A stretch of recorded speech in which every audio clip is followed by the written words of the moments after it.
Assalamualaikum warahmatullahi wabarakatuh. Kembali lagi dengan biologi edukasi.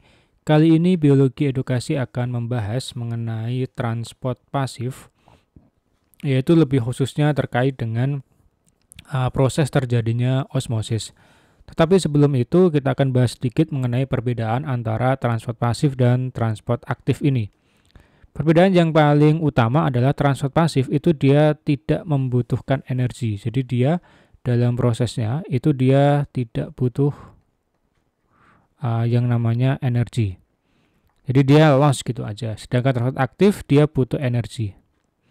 Energinya dalam bentuk apa? Dalam terjadinya proses transport aktif itu butuh yang namanya ATP. Nanti ketika membahas mengenai transport aktif akan saya jelaskan lebih rinci lagi. Osmosis adalah peristiwa perpindahan molekul air. Jadi ini adalah kata kuncinya di sini, bahwa yang terjadi perpindahan itu adalah molekul airnya sebagai zat pelarut. Ingat-ingat. Jadi ada dua istilah nanti, ada istilah zat pelarut, ada istilah zat terlarut. Nah, jadi dua ini harus dipahami. Pelarutnya itu adalah air, kemudian terlarutnya misalnya adalah gula misalnya. Ketika kalian mengadu gula, air itu kan sebagai pelarutnya, kemudian gulanya adalah sebagai zat terlarut. Nah, ketika terjadi osmosis yang berpindah adalah molekul airnya. Kemudian ada kata kunci berikutnya adalah melalui membran semi permeable. Jadi ini kata kunci kedua. Apa itu membran semi permeable?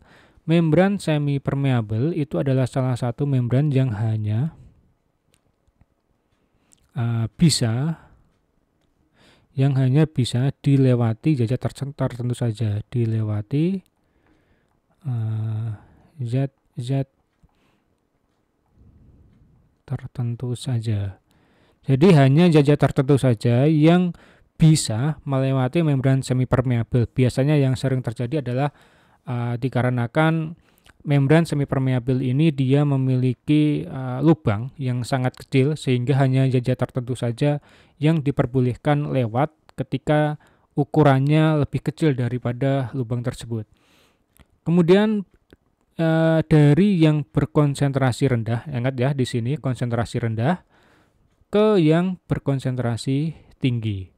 Nah, jadi itu adalah salah satu ciri khas dari yang namanya osmosis. Jadi dia perpindahannya adalah konsentrasi rendah ke konsentrasi tinggi, yang berpindah adalah molekul airnya melalui apa? Membran semi permeable.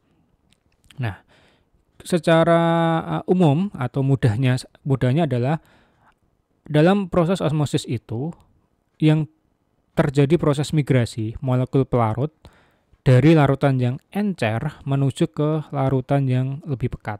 Di encer ke pekat. Nanti ada istilah hipotonik dan hipertonik. Nanti akan saya bahas di bagian bawah ini terkait dengan hipotonik dan hipertonik. Tapi ini kita bahas dulu. Jadi ketika nanti ada pertanyaan mengenai osmosis, osmosis adalah peristiwa perpindahan molekul air melalui membran semi permeable dari yang konsentrasi rendah ke konsentrasi tinggi. Ya, itu adalah pengertian dari osmosis. Nah, sekarang kita bahas bagaimana proses osmosis itu terjadi. Ada di bagian bawah sini, sebelah kiri sama sebelah kanan ya. Nah, di sini pada proses terjadinya osmosis ada istilah yang namanya larutan hipotonik di sini. Nah, saya perbesar biar mudah.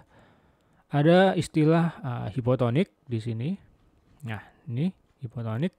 Kemudian ada istilah hipertonik. Apa yang membedakan? Hipotonik adalah istilah yang yang kita bahas hipotonik dulu. Istilah yang digunakan untuk menggambarkan sifat larutan dengan konsentrasi zat terlarut. Jadi zat terlarutnya itu relatif lebih rendah dibanding dengan jumlah zat terlarut dalam larutan lain. Nah, zat terlarut ini dengan jumlah zat, ini kecondongannya bukan zat terlarut tetapi zat pelarut.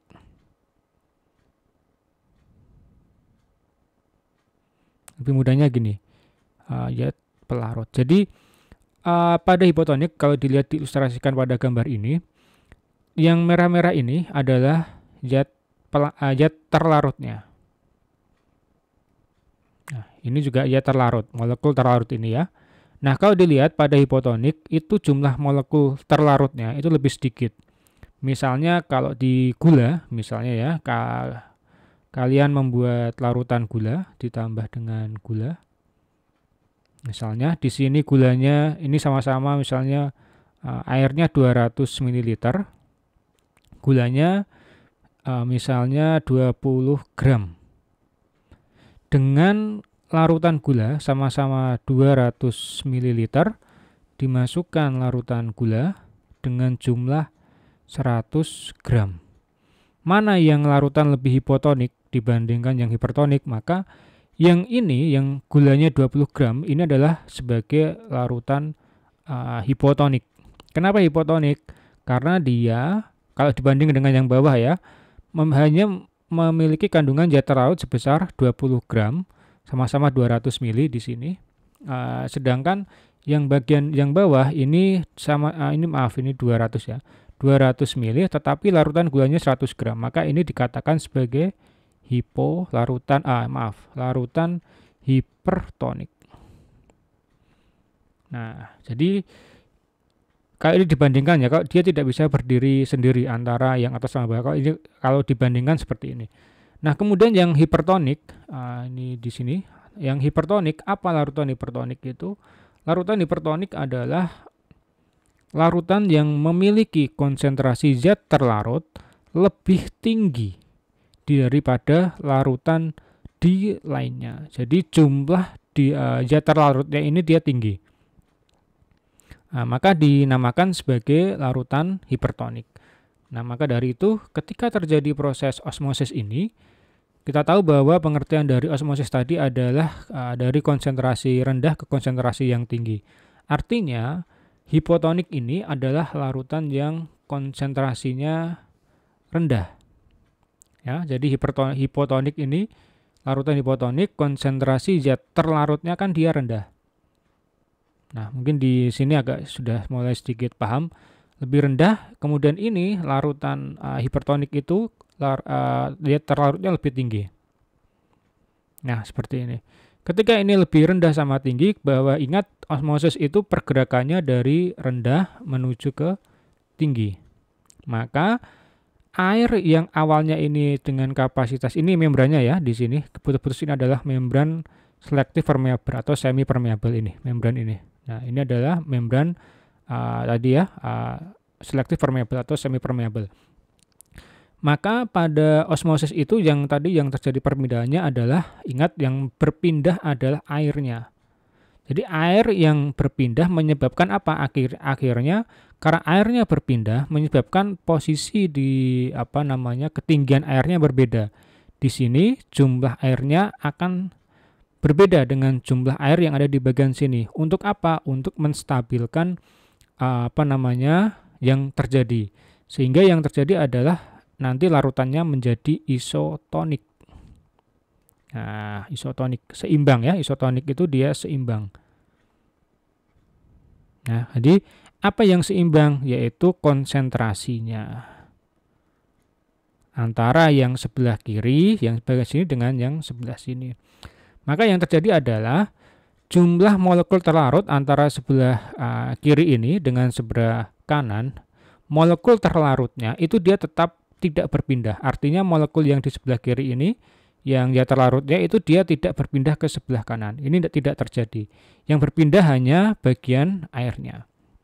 Nah, itulah yang dimaksud dengan osmosis. Sekarang kita coba lihat apa sih yang dimaksud dengan isotonik. Isotonik adalah larutan dengan konsentrasi zat terlarut sama dengan larutan di luarnya. Konsentrasi zat terlarut berarti kedua larutan berada dalam keseimbangan.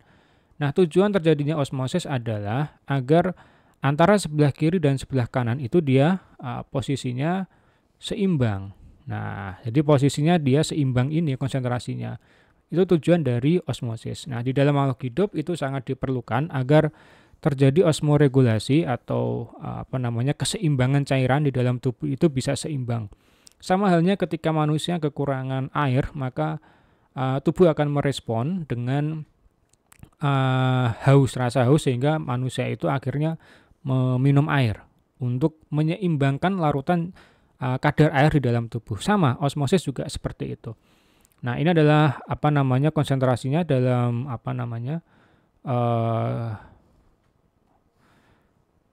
representasi ya, proses dari osmosis. Ini hipotoniknya, ini adalah hipertonik. Yang molekul air itu yang ini molekul airnya.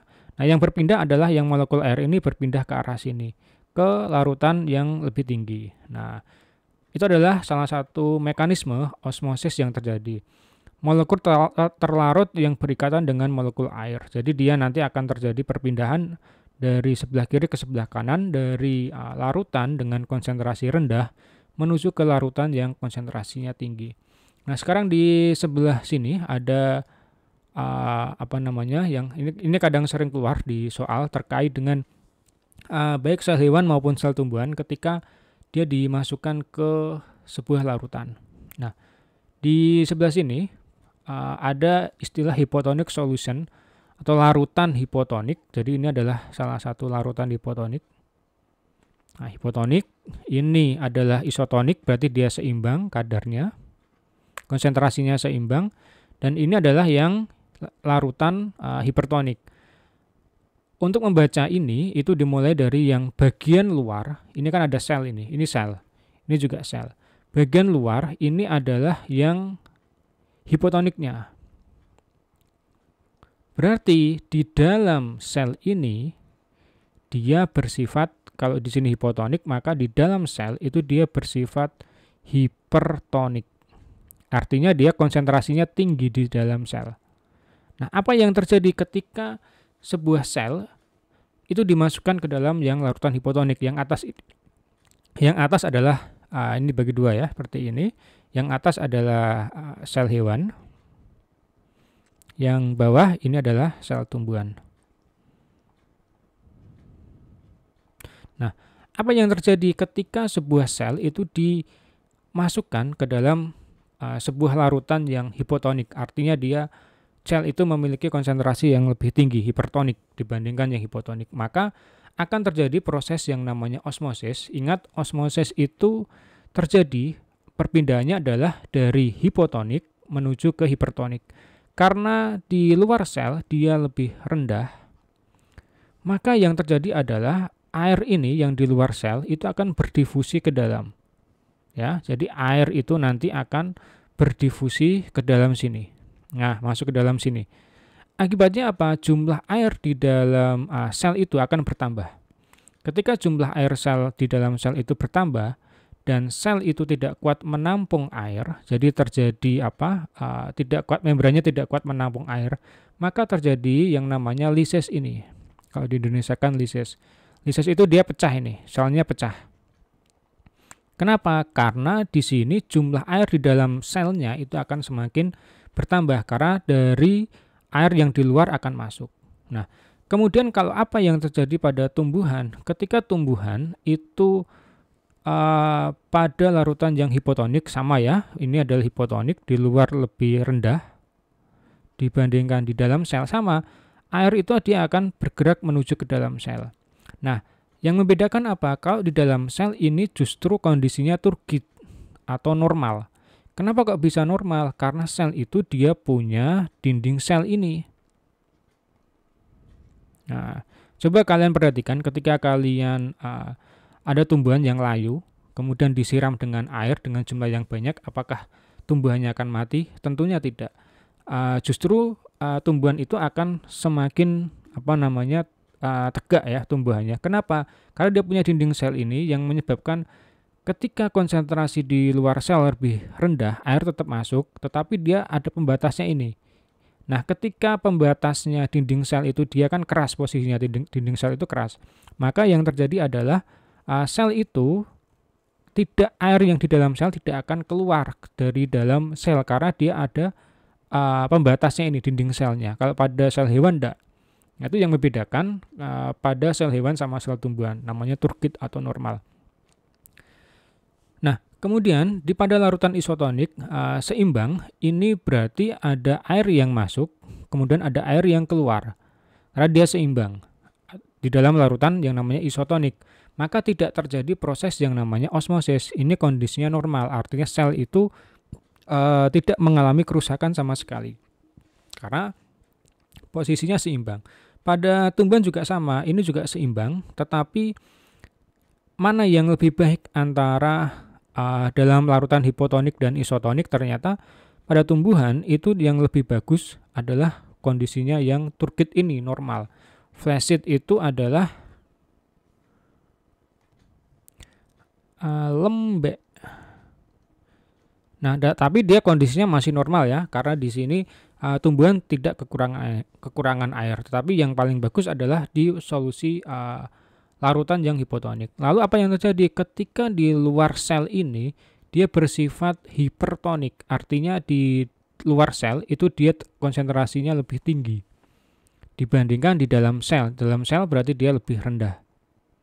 Maka pada sel hewan karena osmosis itu dari rendah ke tinggi, maka air yang di dalam sel ini, airnya H2O, itu dia akan keluar. Kenapa? Karena dia lebih rendah, sehingga terjadi yang namanya shrivel. Dalam Indonesia biasanya sering disebut dengan istilah krenasi. Nah, dia mengkerut seperti ini, rusak selnya. Kenapa kok bisa? Karena air di dalam sel ini itu hilang. Kenapa kok hilang? Karena dia airnya keluar. Karena di dalam sel itu dia kondisinya lebih hipotonik, lebih rendah konsentrasinya dibanding hipertonik. Lalu apa yang terjadi dengan pada tumbuhan? Terjadi istilah yang namanya plasmolisis. Jadi istilahnya beda antara sel tumbuhan dengan sel hewan ya. Kalau pada sel tumbuhan namanya plasmolisis atau bahasa Inggrisnya plasmolyze. Nah, apa yang terjadi? Sama, air yang di dalam sel itu dia akan keluar. Karena di dalam sel tumbuhan itu dia kondisinya lebih rendah.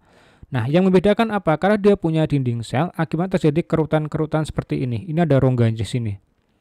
Nah, tetapi dia kondisi ini biasanya mengakibatkan pada tumbuhan itu mengalami layu. Nah, ketika layu inilah yang terjadi kondisi yang namanya plasmolisis atau hipertonik. Dia tidak akan mengalami, sel itu tidak akan mengalami kematian.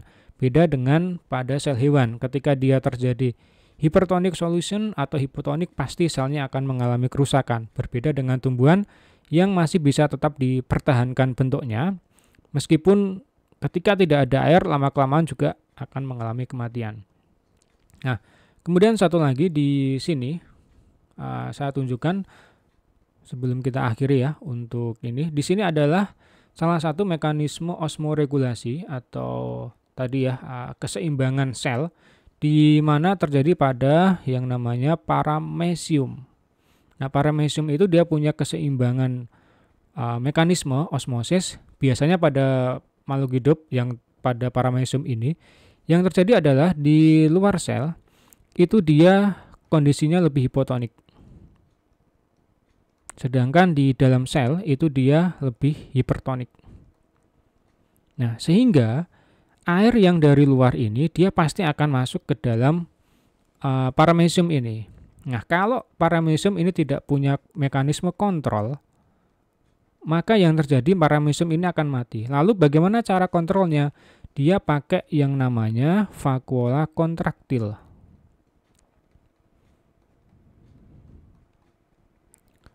Nah, bagaimana mekanismenya? Ketika ada air masuk, ini ya, masuk dari penjuru arah, maka air itu akan dibawa masuk ke yang namanya vakuola kontraktil ini. Dibawa masuk ke sini, nanti ketika di vakuola kontraktil ini sudah penuh, maka vakuola kontraktil akan berkontraksi yang menyebabkan air yang ada di sini itu langsung dikeluarkan. Ya, jadi air itu akan dikeluarkan dari vakuola kontraktil. Dan ini akan berlangsung terus-menerus. Jadi ketika sudah keluar, nanti dia akan diisi kembali vakuola kontraktil ini. Kalau sudah penuh, kemudian dikeluarkan lagi dan seterusnya. Sehingga pada paramecium dia akan tetap hidup. Nah, caranya seperti itu mekanismenya. Jadi nanti silahkan dipelajari mengenai ini. Nanti jika ada pertanyaan, silahkan ditanyakan di kolom komentar.